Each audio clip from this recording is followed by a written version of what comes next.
Hello, my name is Christy Munnelly. I'm the Director of Nominations and Appointments at the United States Naval Academy, and I'm here to provide a training video for those congressional staffers that are new to this position and guide them in their nominations process. So the first thing we want to talk about is the nominations and appointments definitions. It's very helpful when you're talking to parents and students that you use the correct terminology to avoid confusion as to what they're supposed to be doing throughout the application process. The first thing we talk about is nominations. And a nomination is an endorsement of a candidate from an official nominating source. Applicants are advised to apply for all the nomination sources for which they're eligible. There are two big categories of nominations. First, congressional, and secondly, service-connected nominations. And we will talk about those both categories within this brief. But again, a nomination is an endorsement. So while a student should be getting a nomination, they also should be applying for applying to the college for which they're attending. The appointment is actually the offer of admission for a candidate. So that is the ticket in the door that they have a seat in the incoming class. And in order to get an appointment, a student needs to be found fully qualified by the admissions board, needs to be found medically qualified, physically qualified with our physical fitness test, and have obtained a nomination. That allows a student to actually compete for an offer of appointment. If they're found fully qualified, or what we often call triple Q, and have a nomination, it allows them to compete for an offer. So each year we have approximately 3,200 to 3,300 fully qualified candidates, but we can only offer about 1,350 to 1,400 appointments, and that is due to our attrition rate and to our acceptance rate for the offers that actually go on the street. So again, to compete for an offer of appointment, the student needs to be found qualified by our admissions board, meet the standards for commissioning medically, qualify on our candidate fitness assessment, which is part of our application, and then obtain a nomination. So wherever a student gets a nomination, that's where they can compete for an offer of appointment. So if they get multiple nominations, they can compete with different groups of students for an offer. So having more than one nomination doesn't make the student more competitive in themselves, but again, allows them to compete in different areas for an offer of appointment. So again, the two big categories of nominations are congressional nominations, which involves your offices, and then the service-connected nominations, which are more based on either the parents' service in the military or the actual applicant's service in the military. And we'll first touch upon the congressional nominations. So for congressional nominations, we are driven by U.S. Code Title 10, which tells us that each congressional office can have 5 constituents or students that are charged to their office at any given time. So with 4 years in our brigade, so 4 years at the Naval Academy, and 5 charges that are allowed, every office should have at least 1 vacancy in which to nominate for each year. So occasionally, again, with 4 years in the brigade and 5 charges, occasionally that second vacancy will come around.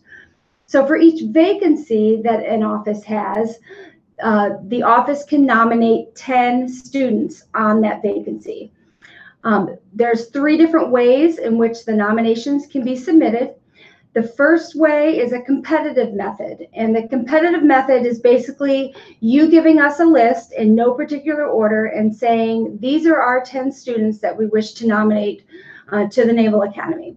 And we will decide who we're going to offer an appointment to on that vacancy.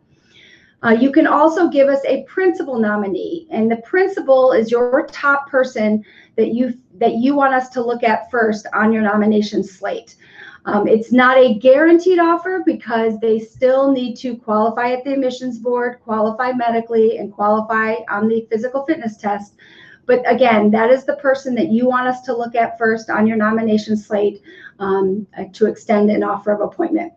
And then behind the principal, you have the choice of giving us competitive alternates, so 2 through 10 on that vacancy, would be treated competitively. So should the principal not be qualified for an offer of appointment, 2 through 10 would be treated as a competitive slate, and we would look to offer the most competitive student from the remaining on the vacancy.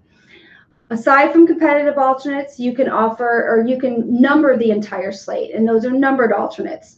So you can enter a principal, a first alternate, second alternate, and all the way down to ninth alternate.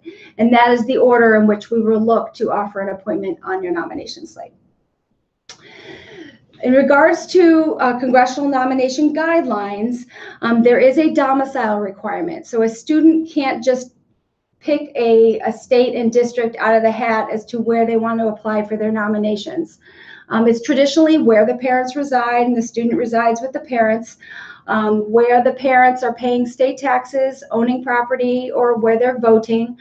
There are a couple, I guess, differences. If a student is from a divorced parent family, then they may have a choice to apply to the state and district for one parent or the other, but they need to choose one or the other. If there is a college student that is applying to the Naval Academy, they also should be applying for nominations where their parents reside, which is their permanent residence. Because again, we don't want students shopping for a college based on where they think they have an easier time getting a nomination. Also for military members, they have the choice to either apply through the state and district for their current duty station or for their home of record or state of legal residence, generally where they came into the military. So that can be, again, has to be one or the other location, it can't be both. And when a student does decide where they're going to apply for their nominations, they should make sure that their USNA application reflects the correct domicile, state, and district, because that will also trigger what names show up on your congressional portal for the Naval Academy, and they're an option for you to submit a nomination for. If a student comes to you or you hear of a student or parent that is not sure who they're applying to, we give them the advice to go to www.senate.gov or house.gov. They can enter their zip code, their full address, and get the names of their representatives.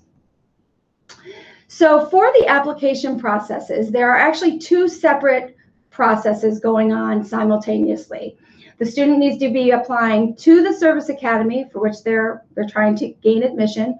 They also need to be applying to all their nomination sources. So they should be contacting each congressional office, so 2 U.S. senators and their district representative, as well as starting their application with the Naval Academy. So starting one course of action does not generate the other process and vice versa. We tell students to work on both application processes simultaneously because there's varying deadlines, and just depending on when the congressional office deadline is, or if they're trying to get to one of our early admissions boards, they again want to start these processes as soon as possible. They should be in contact with your offices, and you can provide your application for nominations as well as your nomination deadline. So what we do in our office is we maintain communication with all of the congressional offices.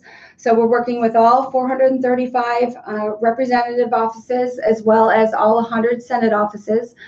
There are U.S. territories that are eligible to nominate, so we're working with them as well.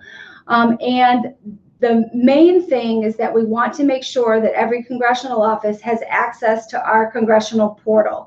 On that portal, that is how the nominations will come to us, and they're all submitted electronically. So on the congressional website, you have your individual districts or state for the Senate offices, individual information. So like I mentioned before, whatever domicile, state, and district the student enters on their application, that is what triggers their name showing up on your portal. In addition to the individual students that are applying from your areas, you will also see your vacancies and your midshipman charges that you have in regards to how many nominations that you can submit for the next cycle. You will see what students have been charged to the office, and again, what year they'll be graduating, and that helps you figure out your vacancies in future years. If a member leaves office, the actual charges and vacancies stay with the office. They don't leave with the actual member. So again, vacancies and charges stay with the office, not with a person in office. So you will also see again the highest SAT and ACT official scores that the students have reported to us. And you will also see the board statuses, so when students have been to the admissions board, as well as the offer statuses. So if we have extended any offers to students, whether it's for direct entry to the Naval Academy or our Naval Academy Prep School program or our foundation program, you will see all of the offer statuses on the website as well. And again, these are live results. As soon as board actions or offer statuses are entered in our system, you do see them live. Also, you will be submitting your nominations electronically through the website. So if there's any difficulty gaining access to the website, you should just let us know as soon as possible. So this is an example of the Congressional page that you will see once you log in. And the first couple lines tell about the nomination source and the nominator, so the member in office. The next category is uncharged midshipmen. So if there is any midshipman that leaves the Naval Academy prior to their scheduled graduation date, they will become uncharged and you recoup that vacancy for your office. The charged midshipmen are actually, again, taking up one of those 5 slots, and you can see the class year and when they're due to graduate. So that gives you an idea of what vacancies will become open in the future. And then it will list the nominees that actually that you have submitted. So the students will initially be listed in the candidates section, and as soon as you use that right button all the way to the right in the nominate column, that's how you will submit the nominations to us. The candidates will get pulled from the candidate section, and then they will show up in the nominees section, and that is your nomination slate that you've submitted to us for this admission cycle. Once you are done submitting nominations, there's a line item under the nominees heading that says identify slate as complete. And you will hit on that as soon as you are done submitting nominations for the cycle. That triggers an email to me, and I know you're done submitting nominations, and we can now review your nomination slate. So in regards to our heightened cybersecurity, there is the need to redo our passwords every 60 days. So you will get an initial password for your account, but again, you will get notices from our IT department that basically gives you a countdown on when your password is due to expire. You can log in before that date and again, be able to change your own password before you're actually locked out. Again, if you have any difficulty, please let us know. For the emails that you receive that tell you when we reset your password, this is an example of an email that will come to you. If you do not, once we reset a password, if you do not receive this type of email, please check your spam folders.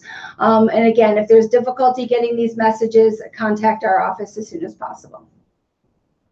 So in general, the Congressional office owns its own nomination process. So you can set your timelines, you can decide what you want for your application, interviews, and when you want to submit nominations to us. So we are on the receiving end of all of your Congressional nominations. So in general, you will also have students contacting you as early as spring of their junior year in high school, trying to get a head start on the process and what they should be doing in order to meet your deadlines. You are welcome to advertise your nomination application on your member's website through the media. You can actually put your nomination application online, and the students can access it that way if you don't want to have a paper application in your office. And then once you receive those, you begin receiving those nomination applications, you will gradually monitor our website and see if there's any additional applicants that we have that you may not have heard from. So again, in regards to your nomination application, a lot of times you are requesting the same information from the students that we are in our Naval Academy application.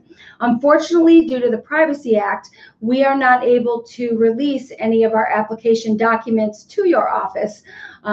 We again advise students, if they're sending a letter of recommendation, make 2 copies, save one for your offices.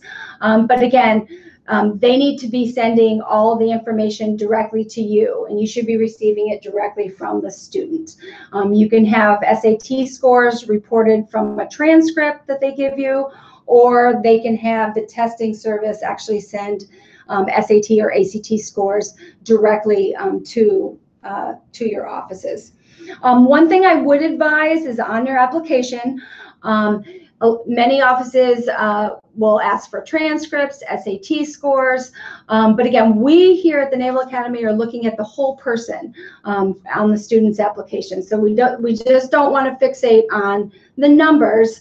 Obviously, we want to see a good student, but we also want a well-rounded student. So we are also looking at leadership and activities they've done, any unique life experiences, any mission trips, travel, languages they speak. So the more information that you can gather from a student to make a good decision, I think the better. So generally, we begin receiving some offices' nominations in October and November. I know many offices are still reviewing candidate packages and convening their interview panels and deciding, making the decisions on what nominations to submit to us. However, we also start receiving congressional nominations in our portal beginning in October. For an interview board, this is something you may want to consider when you're looking at who to nominate. We suggest that you have experienced representatives that are knowledgeable about the service academies serving on your interview board. You may want to tap into local alumni, local blue and gold officers, and if anybody needs a reference or suggestions on who could serve on their admissions board or their interview panel for the service academies, I can certainly refer you to our alumni association that can assist you with that. So blue and gold officers, just as a reference, those are our local Naval Academy representatives. So they're a volunteer force that are out in the field across the country. They are assigned to specific high schools, and they're mentoring the students in those high schools. And one of their main jobs is, again, to market the Naval Academy far and wide, because obviously our staff cannot be everywhere across the country. But they also provide a subjective interview for the student's application. So there are eyes on each student, providing an application document in the student's file, and that's part of the student's Naval Academy application. So again, the most important thing to remember is that January 31st is the deadline to submit nominations to the Naval Academy. So we will also send, if we haven't received your nominations by mid-January, we will send out reminders just to make sure everybody is aware of the deadline. And again, your nominations will be submitted via the online portal. One thing I would ask you to consider is submitting nominations earlier than that deadline, because obviously if we receive all nominations on January 31st, the workload becomes encumbersome. However, one thing to remember is that if we get early nominations, it allows us to review your nomination slates in a timely manner and identify those students that we need to work on to either complete their applications or actually get their records reviewed at the admissions board on the earlier side. Please remember, we are competing with very selective universities, the Ivies, the MITs, the Virginia Techs, and we want to give these students a fair shake at getting an offer of appointment on the early side from the Naval Academy. One congressional nomination category that many students overlook, and this is again just something in your back pocket that you can advise students about, is the vice presidential nomination. So this is a nomination source for all U.S. citizen students, especially helpful for students living overseas if they have no other nomination state and district that applies to their family. If the parents have not maintained residency or own property, you may hear of these students that reach out to your office to see if they're eligible to apply for a nomination through your state and district. But again, this is a source for all U.S. citizen students, and it's an online application that they can access through our website. And the application is an online form. It goes directly back to the Vice President's office, and they actually notify us of candidates who have applied for this nomination source. This is a list of all of the legal sources of nominations on the congressional side, and you will see that the majority of the congressional offices have that 5 charges allowed, and then the vice presidential nomination category, again, is very competitive, so it is also the same 5 charges as any other congressional office. The delegate from DC has 5 charges that are allowed, and then the different territories, the charges vary depending on the territory, and again, this is all law that we have to abide by.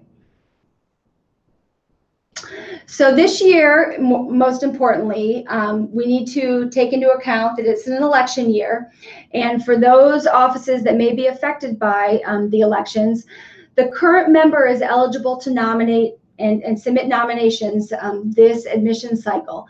They need to submit their nominations by December 31st.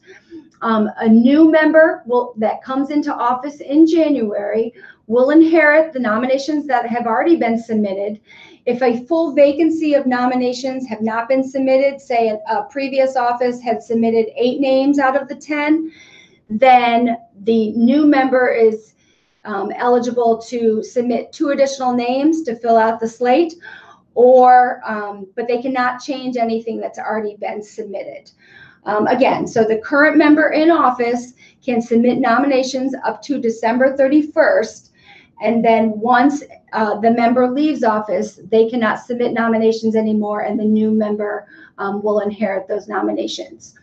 Also, one thing to take into account, if an office is vacant right now, for whatever reason, nominations cannot be submitted by that office until a member is sworn into the seat.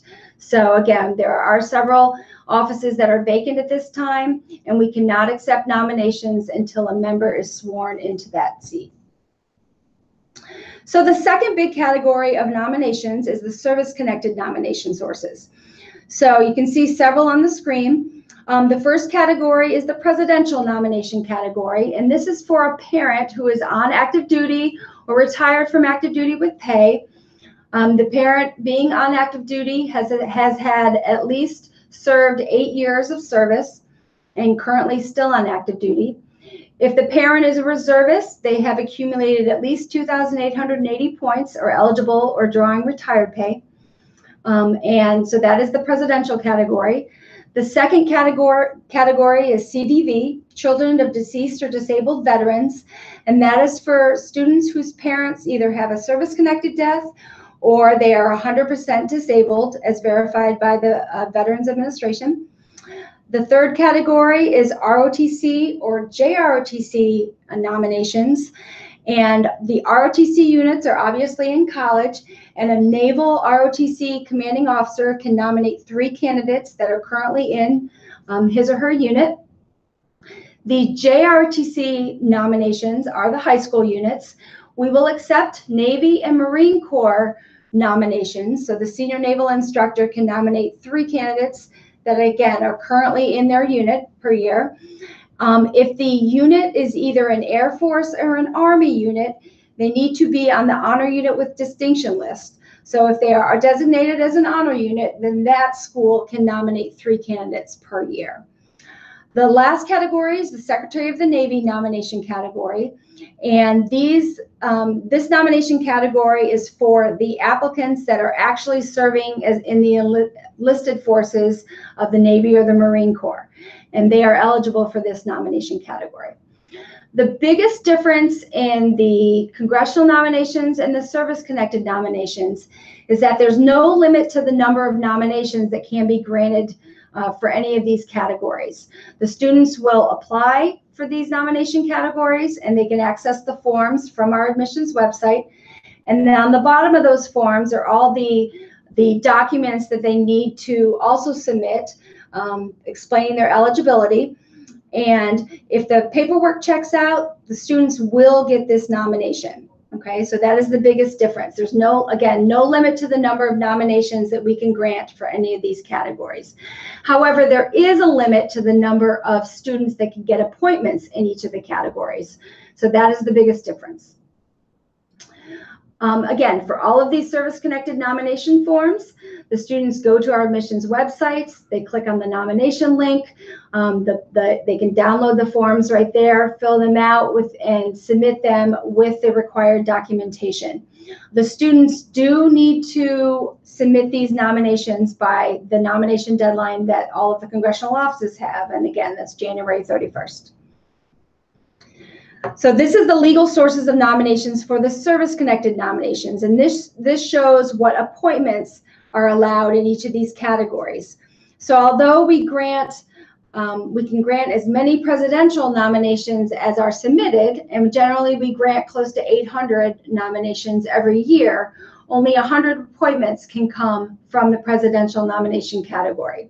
And you can see the other numbers for all the different categories as well. The ROTC category ends up being one of the most competitive. We receive upwards of 300 JROTC nominations each year. Could vary from year to year, but only 20 appointments can come from that category. So when we're extending offers of appointment to each student, it's all done electronically. Again, when I enter the offer in the system, you see it on your portal real time. The student receives an email notification, and it directs them back to their online application where they can see the exact status if there's any required documentation that they need to submit to us. So this applies again to all the USNA offers, the Naval Academy Prep School offers. If we are turning a student down, which our turn downs will not begin until early February after nomination and application processes close, or if the student is notified that they are on a wait list. So there are two different types of offers that we can put in the system, and it really depends on what is missing in the student's application at the time the offer goes out. Before any offer can be extended, the student needs to be vetted through the application process and be found qualified by the admissions board.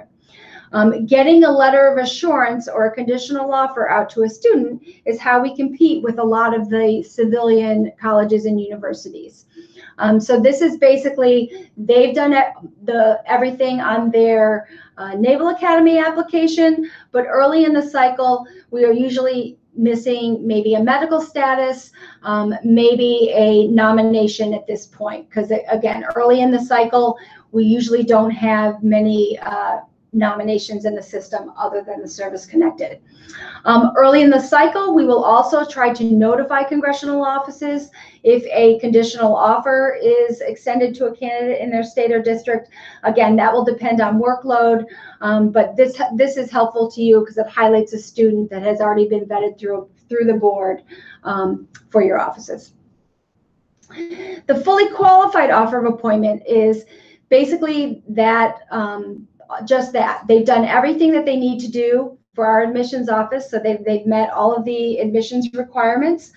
If you have nominated a student and one of your nominees is receiving a fully qualified offer of appointment, our obligation to you is that we will notify your office that a student is receiving a fully qualified offer and they are on your nomination slate.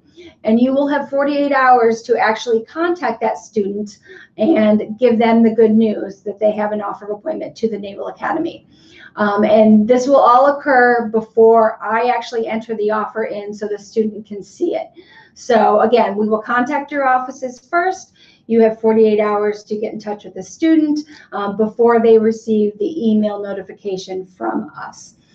And no matter when a student gets their fully qualified offer of appointment, so if it's early in the cycle or again later in the spring, all students have until May 1st to accept or decline their offer of appointment. And they accept and decline through their online application portal.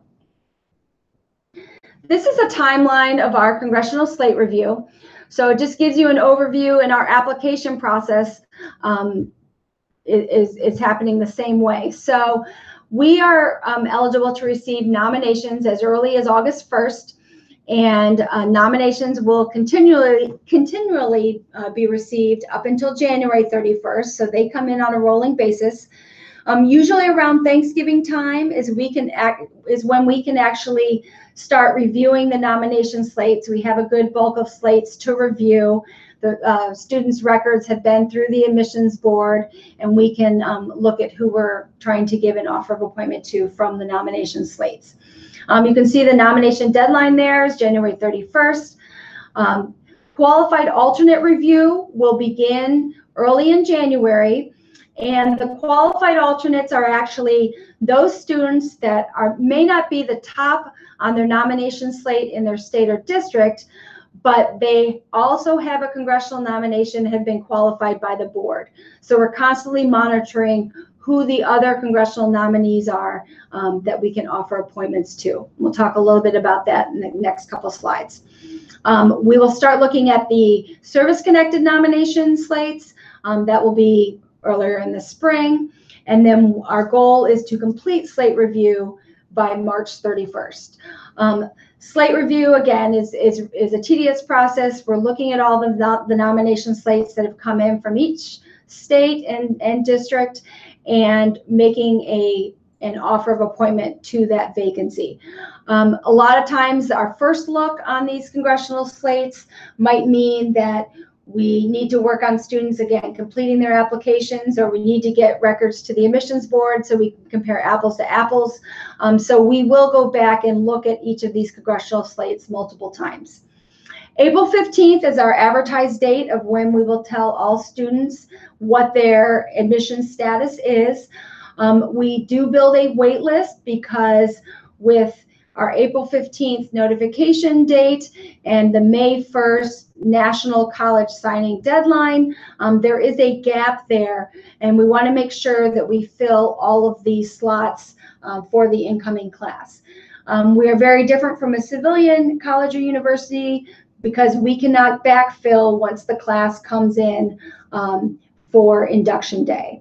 So again, we build a wait list because, again, we're still either working through medical issues or we are still tracking the students that have offers and have until May 1st to tell us if they're accepting or declining their offer of appointment.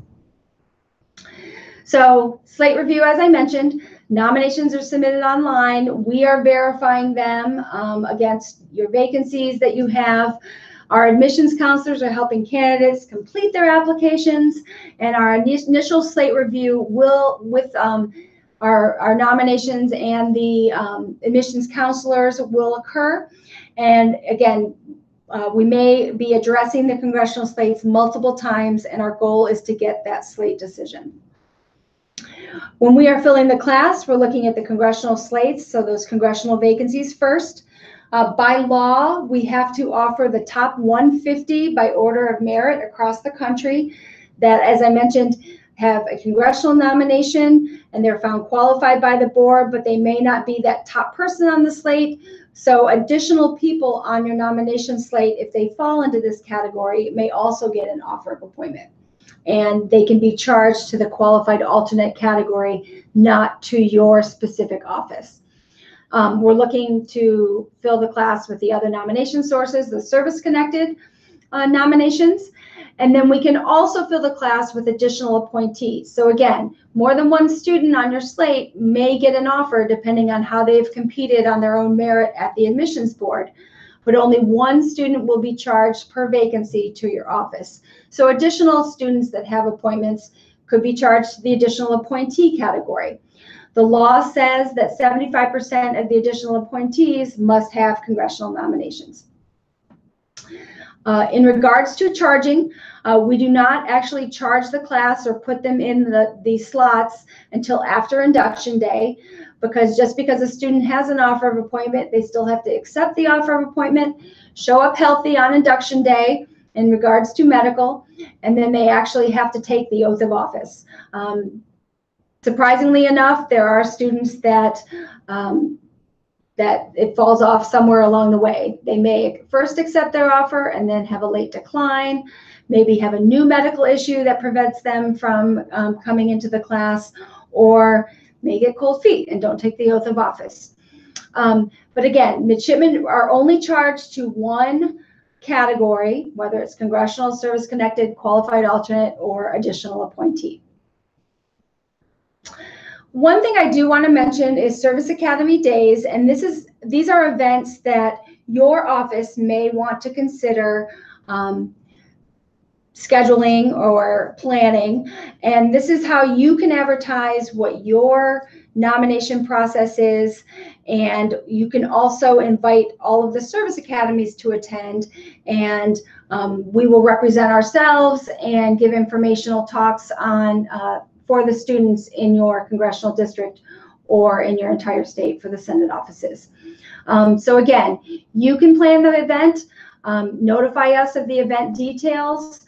If you have a flyer, you're welcome to put together a flyer and send it to local high schools, and advertise it on your members' website, and then you create the timeline for your event.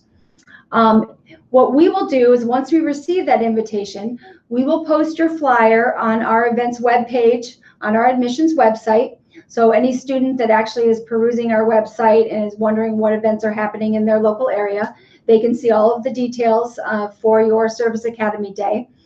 We will reach out to our admissions counselors that will, again, reach out to our blue and gold officers. And again, that's our volunteer force that could be local to you. And we will look to find a USNA representative to attend your event. We will also look to attend one of your have one of your local midshipmen go back home and attend a weekend event.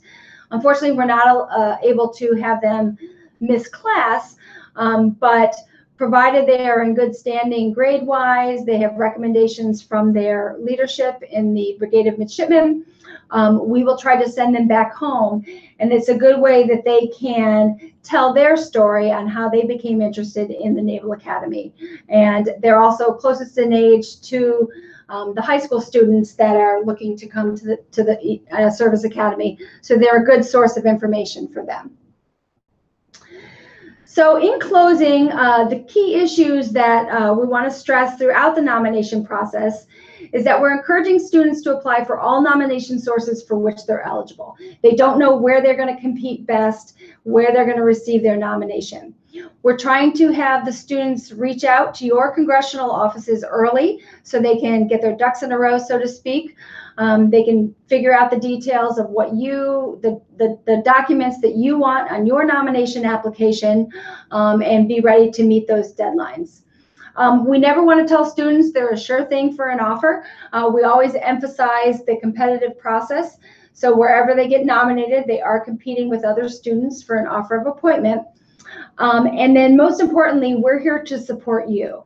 So if you have any questions regarding the nomination process, a candidate's eligibility to apply through your district for a nomination, any questions at all regarding this process, you're certainly welcome to reach out to our office. And this is my contact information. I also have 2 members on my staff. I have a retired Senior Chief Max Maxwell. He can also be reached at 410-293-1822. And I also have a nominations assistant, Jamie Herrera, and she can be reached at 410-293-18 1823. And certainly any of the people in my office are here to answer any questions that you may have or conduct additional training. We will have an on-site training beginning in spring. I think it's March of 2019. And we'll also do an additional training on May 1st. Invitations will be coming out beginning of the year for those events, so you can look for those in your email inbox.